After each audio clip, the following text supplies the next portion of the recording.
Hi, I'm Rob from Salsify. I'm here today to talk about the future of brand marketing on the digital shelf. Now, the history of brand marketers is that they tell their story wherever the consumers are. So when the consumers are watching primetime TV, you're on primetime TV. When they're commuting, you're on billboards, you're on the radio, right? Those traditional ways of interacting with consumers are gone. A millennial basically hasn't seen a TV ad in their lifetime, right? When you're driving, you're listening to Spotify and you're texting on your phone. Those old ways of telling your story to your consumers just don't work anymore. So where are they? You got to go to where they are. And where they are is the digital shelf. The way that consumers find and interact and build affinity for your brand is online. I'll tell you a quick story. My wife cares a lot about the food that we bring into our house and cook. And we shop primarily on Instacart.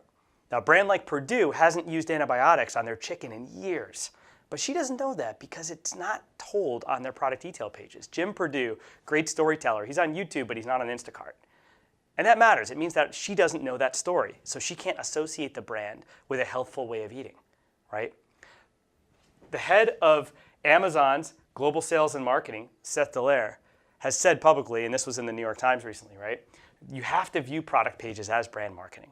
And there are companies that are doing that. One of our customers is a multi-billion-dollar manufacturer, literally pulled 100% of their ad spend from TV this year and is putting it in AMS and other digital marketing programs.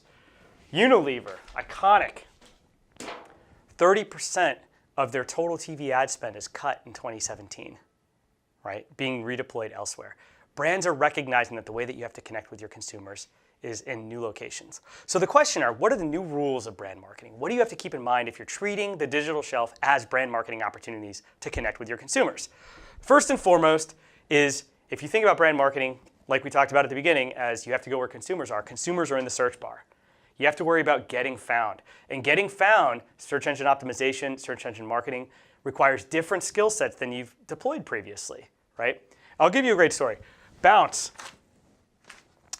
Procter & Gamble brand, for decades, has made fabric softener. Now, fabric softener is a phrase classically produced by like Mad Men type marketers, right? The Madison Avenue guys, fabric softener, like my cigarettes are toasted. People don't think like that. When you buy Bounce products as a consumer, you in your mind think dryer sheets, which means that when you go to this search bar, what do you type? You type dryer sheets. So what Bounce has done is they've actually renamed their product titles on Amazon to use the word dryer sheets because that's where the consumer is. Merchandising is not a vocabulary lesson. Merchandising in digital world is a way to connect with the way that your consumers already think and behave. The second rule is that you have to tell your story on those product detail pages, your brand story, not just the product story. If you treat those product detail pages as ways simply to list a few product specifications, have a front pack, a front left, a front right image shot. I mean, come on. Those are boring. That doesn't tell your story. It doesn't allow the consumer to connect with you. One of our customers, Coca-Cola, has spent a lot of time on the Honest Tea pages on Amazon. What they know is that when Honest Tea exploded in popularity, they didn't explode in popularity because their tea tasted better.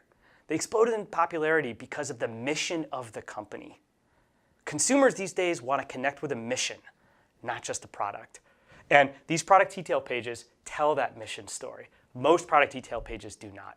And going back to the story of my wife, if your product detail page doesn't tell your brand story, doesn't talk about your mission, isn't passionate, isn't a way for your consumer to connect with you, they never will today, right? So again, view the product pages as the main brand marketing vehicle for people that are searching online as their primary way of interacting with your brand, with your products, and your competition.